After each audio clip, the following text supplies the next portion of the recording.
Hello, people. This is Andrew from A Dose of Drew again, and today I'm going to be going on what I like to call the Fantasy Blade rant. Mostly this Hank from Freedom Hank here is just for some little color in the background there, so it's not completely snowblind. As well as the Fantasy Blade thing that I have up here, that is again just for the title. We'll go ahead and take that off real fast. That was just for the title, so you know what we're going to talk about, because today that's what I want to discuss. I want to discuss not only what I want in a fantasy blade, but what that actually means. So for some people, it means an absolute artistic expression with curves and cutouts, and it is an expression of their artistic capability, both as a craftsman, right? Many times it's a matter of craftsmanship to show just how skilled and capable someone is. And other times it's just what somebody thinks about it. It's almost like an archetypal, like the classic you'll see, you know, Excalibur style, where you have a tapering handle, round pommel, you know, cross of Christ, cross guard, and either a long arming sword style that goes up to 0, or it just goes up and then has kind of, right? That's the screen. Oops. One shot, one take, just is what it is. So it's something like that, right? That's usually what you'll see when you're talking about the archetypal Excalibur. The fact that you can't see it right now, don't let it bother you. It's really there to know it so that you know what I mean by archetype. It's not necessarily the sword that would have been there or anything like that, but it's what most people think of when they think of a King Arthur Excalibur type sword. So there's the whole archetype thing.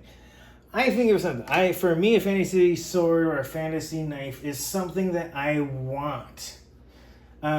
Something is sort of like, I guess it wants to be like a grail knife or a grail blade, or if I knew how to make everything and I didn't care and I had all the money and it was more like a hobby to make something cool, this would be what I'd make. Something along those lines.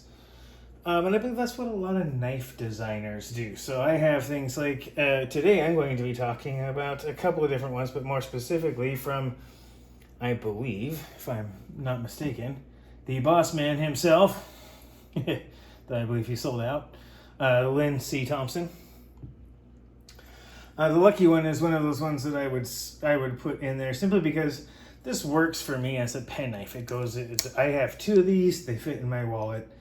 It's not a grail knife, it's a fantasy knife, in that it's a knife I can put in pretty much anything, in my pocket, in my backpack, in my wallet. And I have a high class, extraordinarily usable, non-threatening, non-locking blade. It's just a really good thing. S35VN and carbon fiber, and it's great. I love this little thing. Now we're going to talk about the rest, because this is where I'm going to base it off an existing design of Lynn C. Thompson's, and that's going to be his barong. Let's see, I should have enough room to get this in here, just barely it. The barong machete. A couple of things I don't like about this one. One, it is so tip heavy. As a machete, that is great, right? You want that thing going through. But also as a machete, if you're going to have it that far heavy, you want a lot more meat out in that tip. This, as I understand it, is based upon Philippine designs, which are fantastic. And it was produced as a machete so that it's not a sword and it can be sold all over the place, right? It's a tool, which it is. And actually, the tip control on this, even though it's far forward, the tip control on this is wicked. That little tip can get right into little places with just a little bit of a swing and hack down some thick thistles or all sorts of other stuff. I have tried. You can even see a little bit of corrosion. See if I can get the edge to catch. You can see a little bit of corrosion from use. There's a little bit of plant juice actually on this. Here's what I love about this design right there, that handle. The leaf blade, of course, Classic, long-standing blade style. Looks great. It works good. But this drop handle, especially for my hand, the pistol grip control is fantastic. Works left or right. Puts the control, allows me to swing essentially with a flick of the wrist and really get a snap with almost an entire, very close to a near arm swing, but just with a flick of the wrist and just let it slide to the bottom, and I get that snap at the end. Makes the tip follow almost a parabolic arc, which is a great way to get power in a little space, right? Or get a really good snap at the end to really put some authority on that power. Here's what I don't like. First off, the long view of that edge, you'll see it kind of truncates at the end instead of going full leaf. I'd love to see a little bit higher rise on the top, on the backbone, and a little bit longer reach out there at front. By my estimation, if this were to going out, it would be approximately there, right? If this was more of a equal arc out to there, you would see a tip a little bit, and I would actually put a little bit higher so you can keep the tip on center, sort of where it is. The other thing is that balance point. Oh my God, it is 6 inches in front of the handle. You put that less than an inch right there. Now we're talking. You put it right up next to the hilt, which is going to be my next one. You put it next to the hilt, and it's really, the next thing is that hilt. Turn this into some sort of oval, almost like Tsubaki. That's like an oval sort of thing that's got a little bit of a rise, 1/4 inch. I don't care what the material is. You give me something that I can butt my hand up to if I have to, yet still, I would want to put like a trigger finger guard right there as well as a choil. So you can choke up a finger, and if that balance point is right there, right, essentially right in front of your power knuckle, which will give this thing just a little bit of front heaviness still. So you get, especially if you choke back, it's going to give you that weight, still give you the same kind of power, longer tip, heavier chop, the ability to choke up. And for me, choking up means I get 2 fingers right there and the rest can do on the, I can double wield this. 1.5 hands, right? That little bit with 2 fingers right there. Oh my. This turns this into a little tiny just ravager. Right? You give me 2 or 3 more inches so you get an even curve all the way out, or even maybe a little bit to help even out the curve. You get a swedge of some type, almost like a flattening at the end, so you get almost like an oval. I'm not an expert in how to make these things cut the best, but I would think something like that. Fullers, whatever you're going to do to make this thing have the proper balance point and performance near the tip and the sweet spot, the point of, what's it called? Concussion, I think it's called. Anyway, I digress. But yeah, this same type of hilt for me on my hand would go just like that, and I could double wield this. That's a lopper if you need it, as well as a close quarter snap, especially if you can kind of throw it forward and get that snap, right?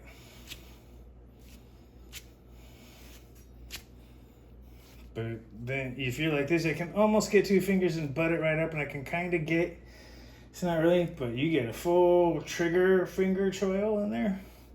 Trigger guard, be able to kind of just enough guard to butt up against, but also enough that I can roll my finger over if I need to and get that little bit of extra for a 1.5 hand grip with that drop handle. This is a pretty good little zombie killer if with those options. It'll make it light in the hand, easy and live. And the design, for me, I really don't care what it is. You could do all sorts. I'm a carbon fiber fan, or the marbled, or something like that. Mad Scientist Night Scale style. For this little sucker right here, though, I would also want to go into a couple things. I have a fantasy knife steel Damascus style that I want to lay out. I am not, let me preface, I am not an expert in forging Damascus, metallurgy, or anything else. All of my information comes from just what I've read online, looking at knifesteelnerds.com, discussions with Dr. Thomas, Dr. Larry Thomas, stuff like that. This is where I thought I saw stuff within the information that said, hey, this might work. Seems like it might, but I don't know how to forge it. So I would leave this up to other people. First things are going to be pretty easy. I know there's a lot of people who know how to use this, especially in the forging. It's known for its toughness. It's a great little steel, and that is 8670. Right? It's known as a bandsaw steel. It's known as solid waste steel. It's known to have extremely fine grain. It's known to be extremely tough. It has about 0.8 to usually about 1.0% nickel. If I look at New Jersey Knife Steel Barons, his, I believe, is usually running at about 0.88. Real good in that nickel category. I do believe it's 1% would be really high for it. I don't think the specs actually call for that. And again, I need to, there we go. See it only at the very top. Anyway, 8670 would be one. This would be one of the steels in my Damascus. For those that work with it, maybe it does, maybe it doesn't, but hear me out. Here's the next one that I would put in there. 80 CRV2.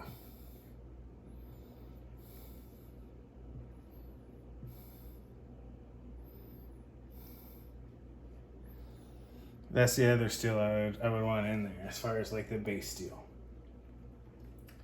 Now with these two steels, usually what you'll see the problem is these two steels like to be ostentatious and have some of their best performance at temperatures that are too high for 15 and 20, which is usually the steel preferred for Damascus. So anything that goes well with 15 and 20 is usually something you'll see in Damascus. So with these two, I'm actually going to throw another steel in here for a couple of reasons. One, I'm just going to put it off to the side here so I can reference it later. It's going to be 52100.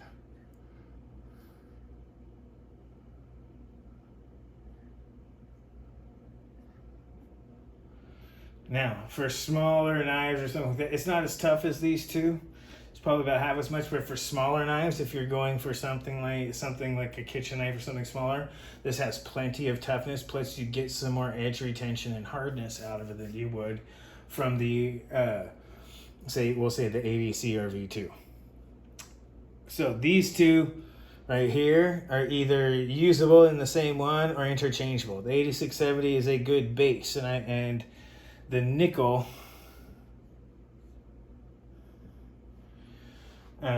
content is important for that one, because the very next one is going to be L6. I believe I got that right, I'm sure, but that one has 1.6% on it.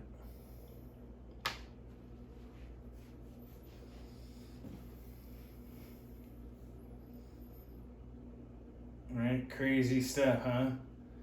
So, all of these steels have an austenitizing temperature where they get the hardness for performance that are really, really close for as far as performance and all that sort of stuff.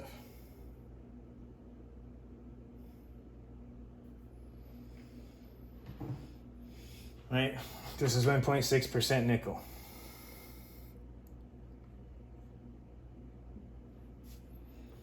My understanding is that in order to really get silver in the etch, you need to have over 1%. So the nickel's got the L6 has 1.6%. This will be your shiny. Oops. That's still there. And these two right here will be your black and your Damascus. Now, this 8670 for all the same amount of etch time should get a gray. So you won't get the black, you won't get the shiny, but you should get essentially a steel that partially resisted. And if you look at any data on toughness, if you just take this one out for like a large blade, you take the 52-100 out, you do 8670, 80 CRV2, and L6, they're all somewhere between the 58 for the same temperatures and stuff. Somewhere between 58 and like 61 in the Rockwell with outstanding hardness, which brings me to my next point. Looking at the graphs, and again, I'm a graph junkie, right? I'm a paper nerd. I've never done this, but this is what I see in the graphs, and everything I've talked with Dr. Thomas says it should be. The sweet spot for all these steels is 1500 to 1550 Fahrenheit, I believe.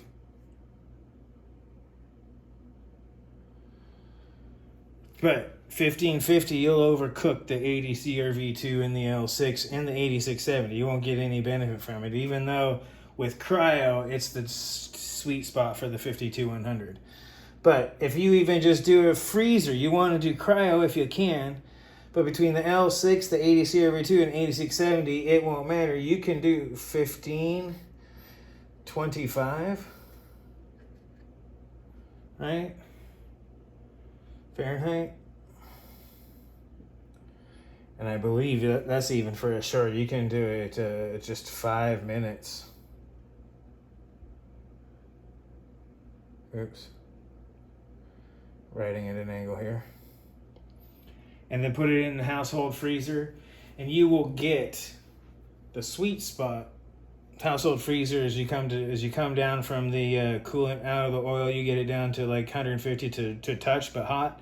You put that sucker in the freezer for like 2 to 3 hours. I'm going off what I see on layers, but you do it 1525, you should be able to hit the 58 to 60, 61 maybe in these guys. Right, 58 to 60, depending upon which steel it'll be in there. But you'll also be at their toughness versus hardness balance peak. 52-100, if you don't do cryo, is going to peak right at the 1525 either. So a smaller one is going to be about half as tough as these, but realize these are some of the toughest steels you get out there when it comes to regular tool steels, S7 being impact, and depending on what you're looking at. But these are some of the toughest steels. L6 tool steel, 8670 saw steel, 80 CRV2 is another well-known fine grain tough high wear resistance steel, and 52-100 has all that chromium. It can get you really toughness, and it has some wear resistance that helps if you're doing something like a knife. But either way, if you want to reduce your steels, I would like to see something like this in a design like that. That's my fantasy knife right there. The blade, this blade with the changes I mentioned, so it's almost a true 1.5-hand sword, like it should be, with the balance point and everything where it is. Still nice and thin stock, but with the expertise of people who know how to make the knife or how to make the sword and make it cut and do everything well, so that this could be an actual battle-ready weapon as well as a useful tool. And I would love to see it either Damascus or some other show of I love displays of expertise and craftsmanship, no doubt, but something where you can essentially get 2 blacks, a shiny, and a gray, where you essentially get 3 hues just from the steel. I think there's plenty of people out there who might have some artistic ideas and express that, considering you can heat them all up after you anneal them to the approximately the same temperature, and you get a higher temperature shine out of a Damascus while getting the same toughness or better with some different steels, with some higher carbon steel, so you don't have like the 5160s or the 1095s. You get a little bit more options where it could be. I'm not even going to go into things like bainite, where you can do things like O1 or L6, or where you go out, but just doing it the regular temper and quench. If you take it to 1525, I believe it's 5, maybe 10 minutes. You probably wouldn't have to put it very long. That's pretty high for most of these steels. And then quench and go straight from the quench to like a regular like shop freezer, like the low ones. The lower the temperature, the better. You could go to dry ice, but even just a shop freezer that gets close to 0 degrees Fahrenheit, straight out of the quench, down to 0 degrees Fahrenheit for a couple of hours. bring it back up and temper it like normal, and you'll have something in the 58 to 61 range. That's one of the higher toughnesses, where you're still talking about dozens of foot-pounds of torque on it. 5200 is a couple dozen, so again, we're talking half, but still over most stainless steels that are out there. Even the toughest of stainless steels would be happy to get the worst toughness out of this combination. But anyway, 1525 for short would be the shot. For a big blade, I would go L6, 80 CRV2, and 8670, so you can get the three hues. The 5200 would be for something like a kitchen knife, which honestly, a 9 to 10 inch Kyoto style, or almost a Santoku style, like an 8 inch Santoku, would be another one of mine on there, with a Western style handle that's nice and ergonomic. That's a whole, that would be the 8670, L6, and 5200 in a kitchen knife would be my other fantasy on that. And I actually don't have a knife like that. Thin, slicey Santoku / Kyoto hybrid style, definitely up my alley. I don't necessarily need the super pointy tip for getting into places. I like it with a little bit of a worn foot kind of style when it comes to my kitchen knives. Anyway, that's my fantasy knife rant. That's all it is. There's the steel, what I know about the heat treat and how it goes. Again, I'm not an expert. I would rely on people's other people's expertise when it comes to this. As far as what I get, this is the cool one right here. The 1525, and then the 1500 to 1550. That's just a range you could put it in. It's a 50-degree range, so this is cooking everything but the 52100 a little bit. It's even cooking the 52100, overcooking it a little bit if you don't have cryo. 1500 is just a little bit low for like 8670 and 80 CRV2 for these to hit their real maximum. So if you're in the 1500 to 1525, you're going to be maximizing toughness to hardness. And it doesn't matter which of these steels, unless you've got cryo, and then you can do 1525 to 1550. And if you've got dry ice or liquid nitrogen, then 1525 to 1550 will be the sweet spot for all these steels. From what I can see on paper, I don't know how to work it or how you would need to work. My understanding is L6 is not the funnest to work. 8670, it can be quite good. 52100 has a little bit of stuff, and 80 CRV2 is very forgiving. And L6, my understanding, is probably one of the worst ones on here to work with. But it should have enough nickel to give you a shiny layer. So, for any other steels that have this 1500 to 1525, that have this higher austenizing temperature to really get the balance out of, L6 should also have that same type of temperatures. Again, we'll do it in blue, just like the web. All right. www.knifesteelnerds.com.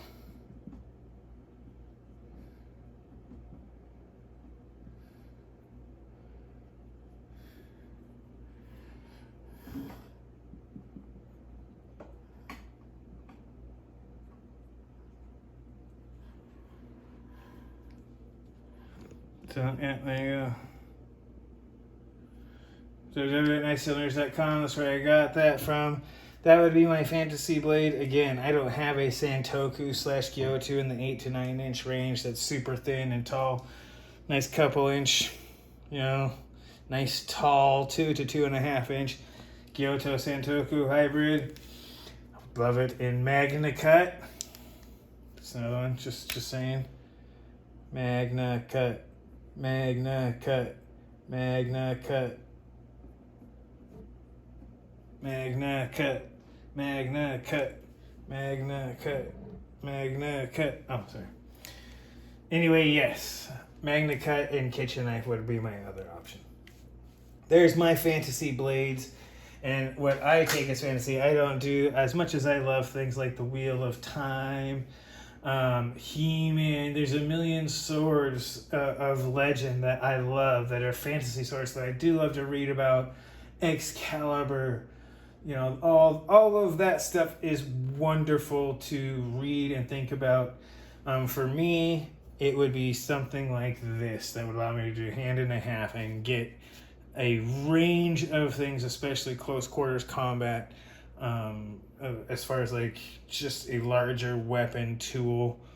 You know, I love fancy stuff like carbon fiber, but I also love like brass or just even, you know, like stainless steel workings for the fittings. I'm not particular about the rest. Tool steels, I love etched. I know that helps with corrosion resistance. But yeah, that's what I'd like. That's my fantasy knife episode, you guys. Went through a whole lot. This went a little bit longer than I thought. I'm still going to keep it under 30 minutes. There's the steels. That's the blade. That's what I like to do. Again, that's my fantasy knife rant. This is Andrew from A Dose of Drew, and that has been your said dose. Go ahead and watch it, like, subscribe twice, call me in the morning, or at least come back and watch it again and subscribe if you didn't. Thank you so much. This is Drew from A Dose of Drew. Bye.